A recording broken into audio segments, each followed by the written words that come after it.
Dirjen, Ibu Polana dan Angkasa Pura I, Angkasa Pura II, dan PT Garuda, Lion, dan teman-teman lain yang hadir pada kesempatan ini. Saya hanya fokus saja, Pak Dirjen, dan seluruh yang hadir pada kesempatan ini. Pak Ketua tadi udah menyetir atau mereferensi kita bahwa pertemuan ini adalah pertemuan yang harus mendapat solusi terhadap masalah yang dihadapi oleh rakyat. Tapi sebelum sampai ke situ, saya ingin fokus dulu bahwa utamanya kepada tentu pemerintah, dalam hal ini Kementerian Perhubungan, apakah struktur biaya baik PM 2016 maupun PM 20 dan PM 106 2019. Apakah struktur biaya atau dalam artian TOC, total biaya operasi, ini sudah terupdate? Amka, silakan lanjut. Saya izin kencing sebentar. Iya, Pak. Tidak bisa diwakili itu, Pak Ketua.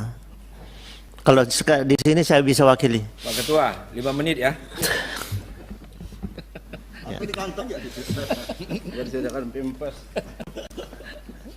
Itu yang ingin saya fokus agar menyelesaikan masalah. Nanti Pak Dirjen bisa memberikan gambaran ketika, karena berbeda-beda ini Pak. Ada yang 2016.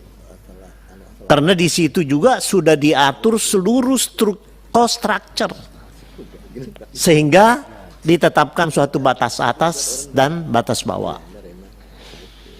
Perlukah itu kita tinjau atau tidak? Itu yang menjadi pekerjaan utama, dengan memperhatikan kondisi sekarang. Kondisi sekarang, industri penerbangan berada pada posisi antara hidup dan mati dalam berhitung struktur cost. Kita bisa lihat saja, kenapa Garuda lebih tinggi? Ya mungkin servisisnya lebih baik, misalnya. Kenapa Lion? Dan kita harus bangga dan berterima kasih kepada Lion. Ya. Gara-gara hadirnya dulu Pak yang nama Lion, semua orang protes kan. Tetapi low cost itu yang menjadi kebutuhan masyarakat. Ya. Kita juga bangga perusahaan nasional yang mempunyai pesawat 200 berapa itu Pak dari Lion? 230 ya Pak ya. 230 Pak. Tidak pernah mengeluh. Struktur cost-nya dibanding dengan Garuda, minta maaf, sudah masuk ICU gitu. Ini artinya apa? Ada sesuatu yang perlu kita pikirkan dengan baik sebagai pemegang mandat regulator, Menteri Perhubungan, untuk benar melihat perkembangan ini setelah pandemi, Pak. Banyak hal yang harus kita lakukan. Ya, kalau detail-detailnya tadi seperti parkir jauh dan sebagainya, itu silakan services itu yang menentukan tadi.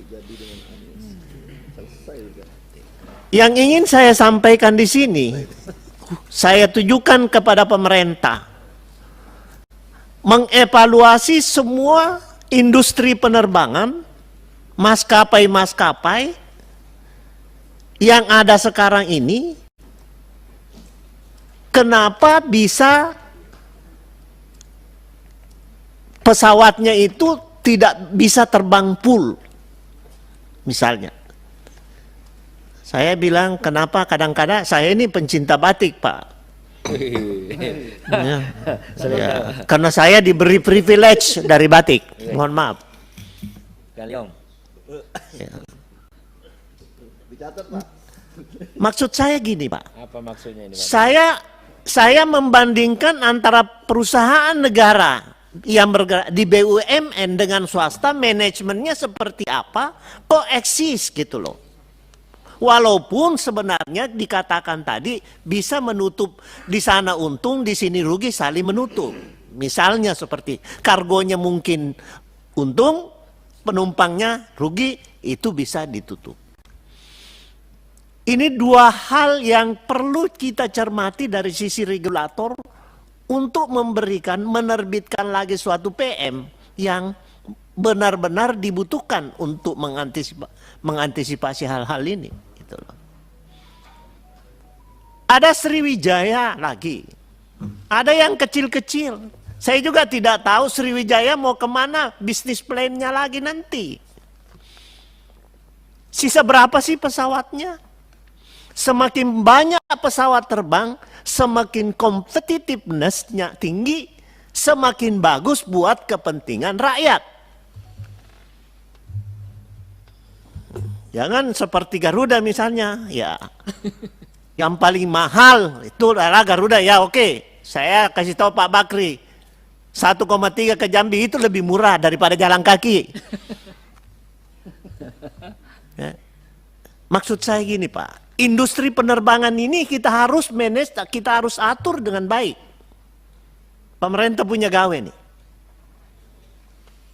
Saya addreskan ini kepada industri penerbangan di mana di dalamnya ada BUMN dan di situ juga ada swasta nasional. Kita kembali kepada fokus yang disampaikan Pak Ketua, kita mau mencari solusi sebenarnya seperti apa sekarang. Gambarannya tadi kita sudah lihat semua.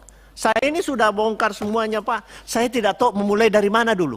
Saya serahkan kepada kementerian untuk memulai dalam struktur kos yang ada yang sebenarnya.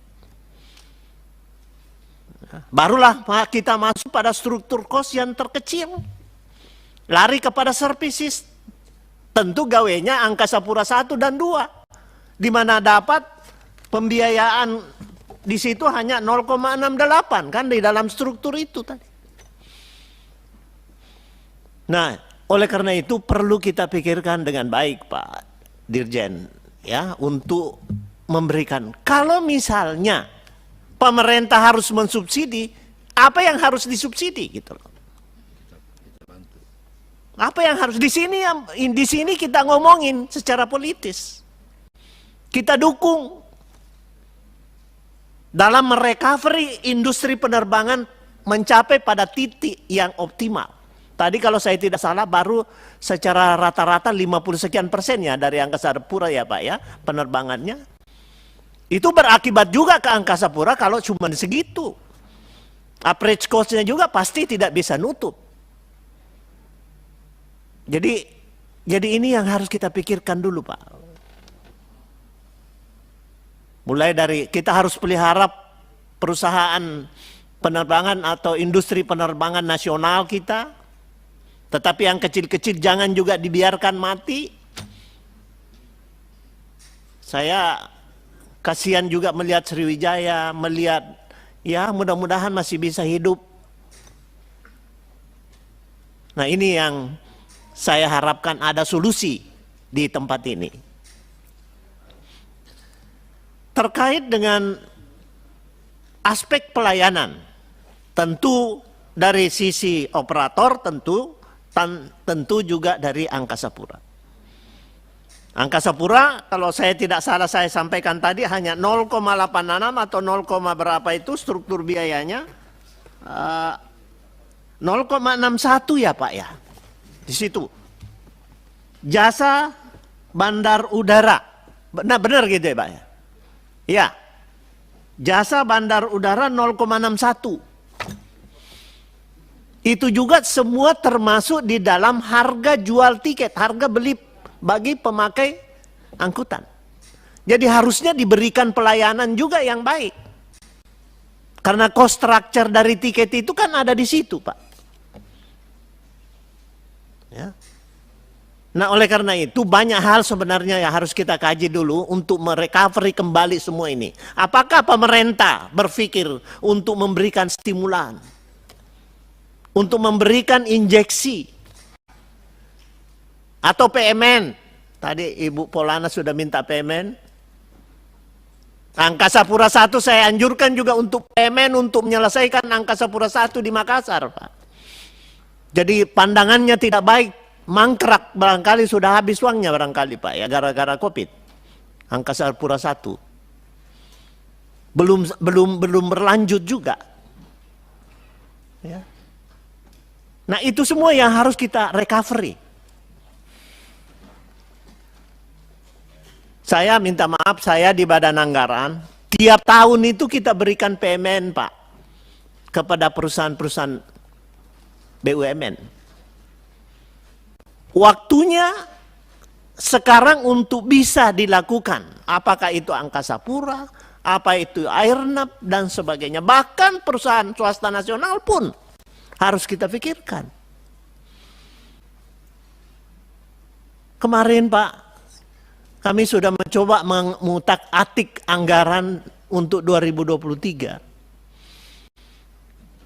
Yang kurang lebih 2.700 triliun nanti yang akan datang kita coba utak-atik.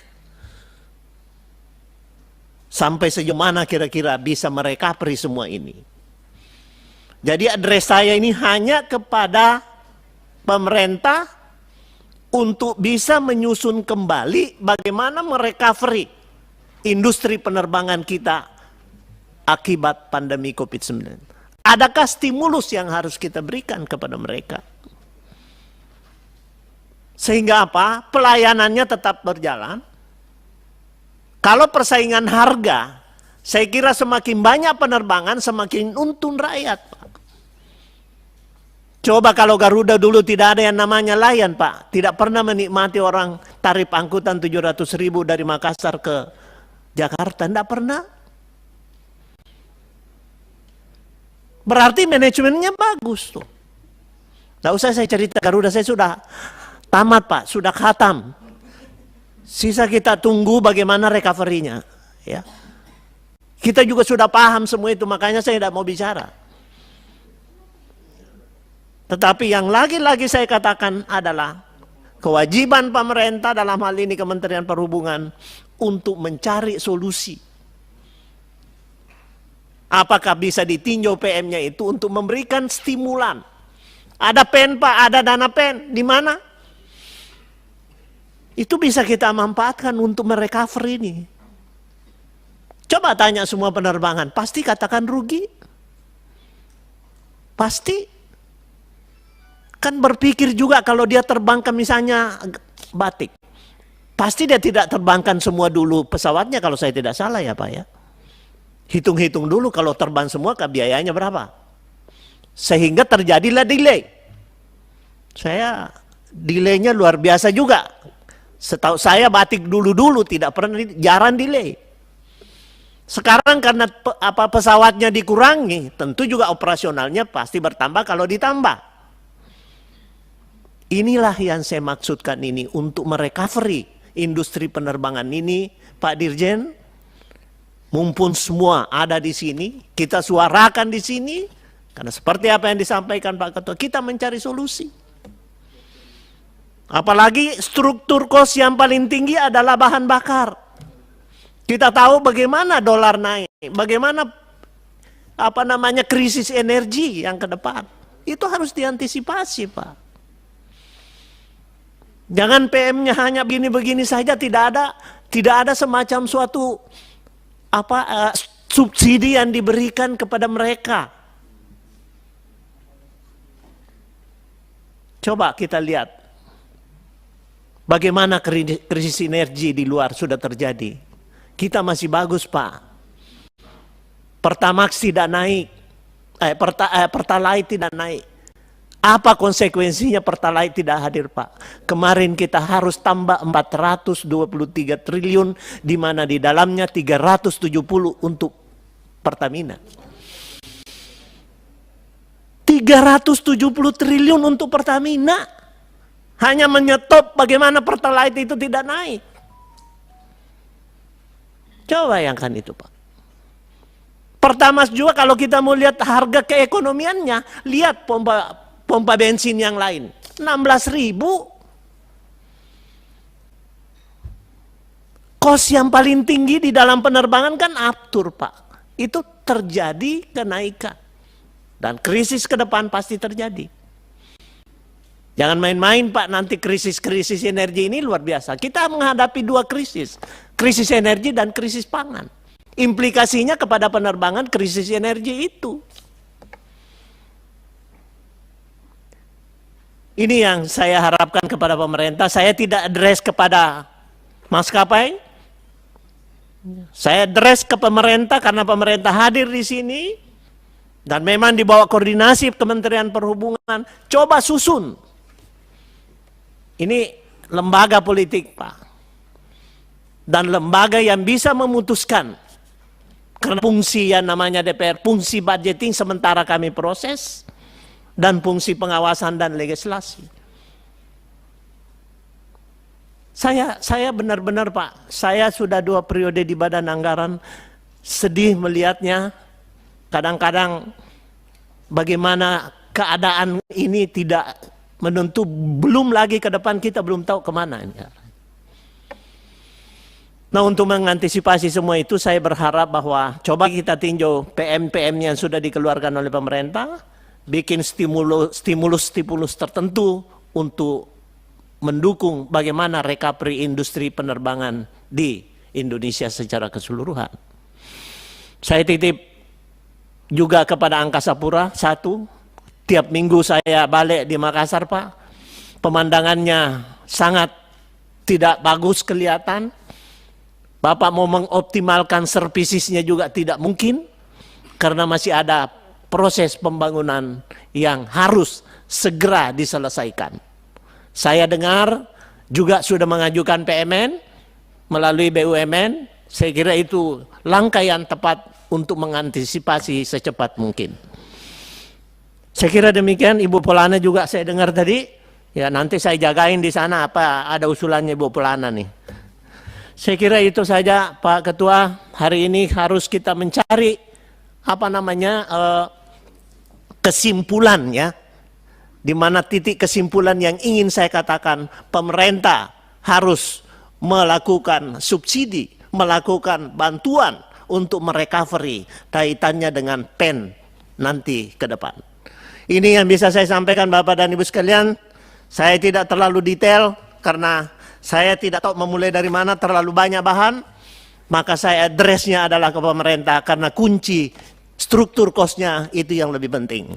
Lebih dan kurangnya saya mohon maaf. Assalamualaikum warahmatullahi wabarakatuh. Waalaikumsalam.